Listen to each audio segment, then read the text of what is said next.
Muy buenas tardes. Buenas Me tardes. encuentro aquí con el licenciado Luis Carlos Peñaranda. Peñaranda, quien me ha querido colaborar con esta pequeña entrevista. Bueno, Entonces, profesor.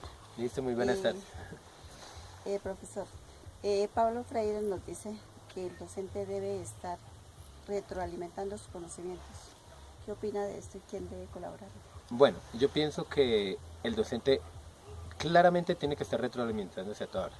En el caso mío pues obviamente del área de inglés y del área de lengua, digamos el hecho de uno no repasar la lengua, de uno no comunicarse, de no hablar, eso lo va uno oxidando mucho y uno ya eventualmente pierde la pronunciación, pierde muchas cosas. Entonces cuando uno no está toda hora nutriéndose de conocimientos, de libros, ¿sí? Y no solo de libros en mi caso, sino digamos de audio, de videos, ¿sí?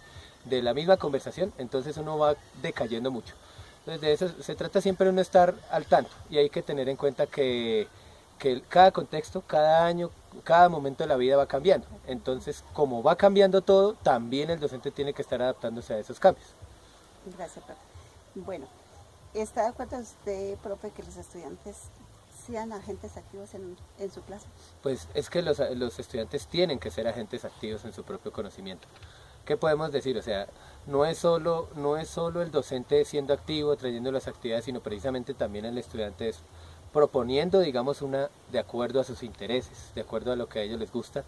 Y además pues de todas formas la clase es algo dinámico, no solo el docente se mueve, sino también el estudiante tiene que hacerlo, no solo de movimiento, sino de diversas maneras, tanto de conocimiento como bueno, de uno estar en el salón de lado a lado.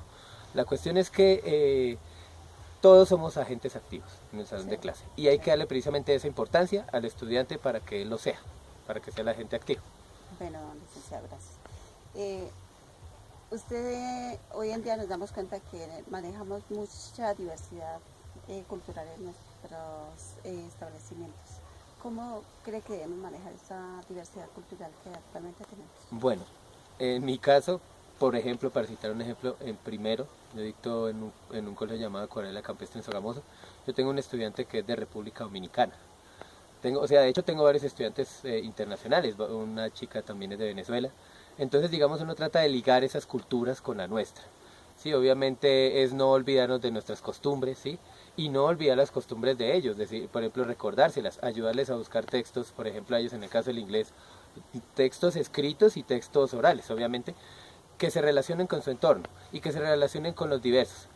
En el caso del inglés es muy fácil y es muy importante la diversidad cultural porque uno está estudiando no solo una lengua, sino está estudiando precisamente la cultura de un país, de una región, de un continente. Entonces usted tiene que estar empapado de esa diversidad, no solo la de nosotros y obviamente sin olvidar la de nosotros, pero también las otras culturas que también nos pueden ayudar. Y no se trata de hacer una mezcolanza, sino precisamente de escoger lo bueno de cada identidad cultural y aprovecharlo o utilizarlo en torno a uno. Muy bien, profe. Cuando Pablo Freire nos dice la frase, enseña no es transferir conocimientos, ¿qué podemos concluir con esta frase? Bueno, primero, pues acierta Paulo Freire al decir que no somos transmisores de conocimientos. Nosotros tenemos que ser facilitadores, más allá de ser un transmisor, más allá de discúlpeme, que el docente es ese ser sabio, ser supremo, mientras el estudiante es aquel vaso vacío que uno va llenando con sus conocimientos y que ahí uno es necesario. No, uno también tiene que tener en cuenta el contexto de los estudiantes, los intereses de ellos, ¿sí? Lo que a ellos les gusta, lo que está en el tiempo ahora, ¿sí? Por ejemplo, los videojuegos en este momento, ¿sí? Las redes sociales, tantas cosas que a ellos les pueden interesar, inclusive la televisión también, puede uno utilizarlas en torno a eso, ¿sí? Y ya no es tanto es lo que le digo, el estudiante no sabe, el docente sí, porque el estudiante, digamos, en el aprendizaje de una lengua extranjera bien puede utilizar el internet, puede utilizar otros agentes diferentes al docente para su propio aprendizaje. De hecho, en muchas teorías aciertan en el aprendizaje de la lengua extranjera que no es necesario el docente para aprender inglés o para aprender una lengua extranjera, sino es con el mismo, con la mismo, ¿cómo lo podemos decir? Con la entrada a a ese contexto, digamos, francés, inglés, bueno, de la lengua que se esté hablando, ¿sí? Entonces es eso, más que todo. Bueno, profe, gracias. Como docente, ¿cuál cree que es la base para el éxito en la vida académica? Bueno, en la vida académica ahí las mismas preguntas nos lo han dicho. La primera, retroalimentarse, siempre estar al tanto, siempre estar actualizado, ¿sí? Segundo, vocación. Yo pienso que la vocación es lo más profundo. Uno puede saber, digamos, el conocimiento en matemáticas, o en biología, o en lengua extranjera, pero si usted no le tiene el agrado, no tiene la paciencia, ¿sí? De pronto no es creativo con las actividades que usted hace, ¿sí? O no le gustan la población con la que usted está, sean niños, adultos, pues usted nunca va a triunfar en la vida académica, en la vida docente. Y es eso más que todo, ¿sí? Hacer actividades exitosas, que le guste a la población objetivo, ¿sí? Que usted no puede llegar, obviamente uno tiene que ir contextualizando, ¿no? Ahí para niños es diferente, para adultos es diferente, para adolescentes, ¿sí? El vocabulario, el lenguaje. Yo pienso también que la confianza ayuda en el salón de clase, por ejemplo, en la vida académica. ¿Por qué?